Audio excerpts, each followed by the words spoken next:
السلام عليكم، ازيكم عاملين ايه؟ يا رب تكونوا بخير. النهارده ان شاء الله هنعمل حاجه حلوه جميله جدا وهتعجبكم ان شاء الله. هنعمل كنافه بالفراوله. خليكم معايا هنشوف هنعمل ايه بالظبط. دي كنافه محمره، حاطين عليها معلقتين سمنه وحاطينها في البوتاجاز تحت الشوايه، وكل شويه نخرجها نقلبها علشان تاخد لون وتبقى كلها اللون الذهبي الجميل اللي انتوا شايفينه ده. ودي الفراولة بتاعتنا هنقطعها ونجهزها ونوريها لحضراتكم ونشوف هنعمل ايه. غسلنا الفراولة وقطعناها حتت صغيرة زي ما انتوا شايفين كده، وجبنا كيسين جيلي فراولة، وحطينا نص كمية المية المفروض نحطها. يعني المفروض نحط على كل كيس كوبايتين مية، حطينا كوباية مية واحدة وحطيناهم في الكاسات كده وسيبناهم يبردوا شوية. تمام.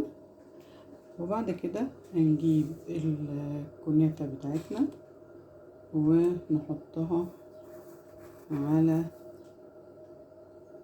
الجيلي زي ما انتم شايفين كده.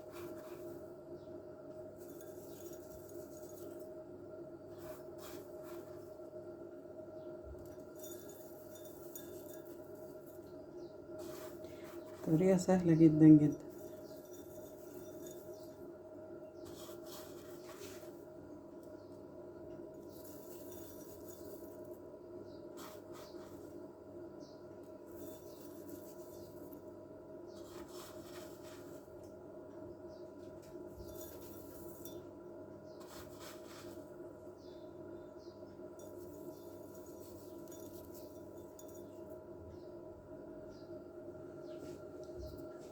خليكم معايا، ويا ريت اللي اول مره يشوفني يصلي على الرسول ويشترك في القناه ويفعل الجرس عشان يوصل لكم كل جديد، وهنكمل مع بعض.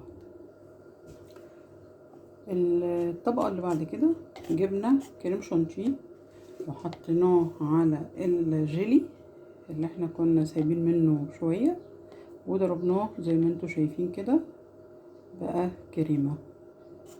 وبعد كده هنضيفه على الكنافة.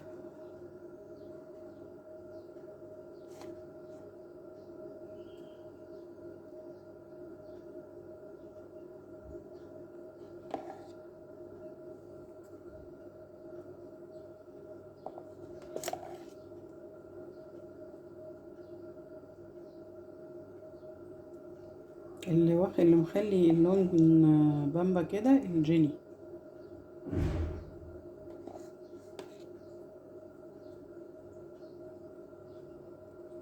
جميلة جدا. ياريت نشترك في القناة ونفعل الجرس علشان يوصل لكم كل جديد. احلى متابعين وكل سنة وانتم طيبين واحسن حال يا رب.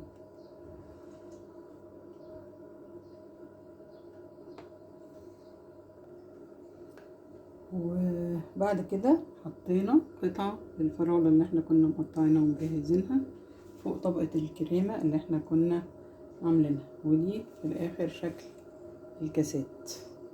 كاسات الفراولة بالكنافة. على فكرة دي بتتباع بره بأسعار غالية جدا الكنافة بالفراولة. على فكرة كمان ممكن ما نعملهاش في كاسات، نعملها في صينية، نحط طبقة الجيلي من تحت ونسيبها تجمد، وبعد كده بنحط عليها الكنافة ونحط عليها بعد كده الكريمة والفراولة، ولو في معلقة جيلاتين باقية بنحطها فوق الوش علشان تحافظ على الفراولة لو قعدت في التلاجة. ياريت يكون الفيديو بتاع النهاردة عجبكم، وياريت تشتركوا بي في القناة وتفعلوا الجرس علشان يوصل لكم كل جديد. وياريت نصلي كلنا على الرسول. اللهم صل وسلم وبارك على سيدنا محمد وعلى آله وصحبه أجمعين. شكرا جزيلا، والسلام عليكم ورحمة الله وبركاته. استودعكم الله الذي لا تضيع عنده الودائع.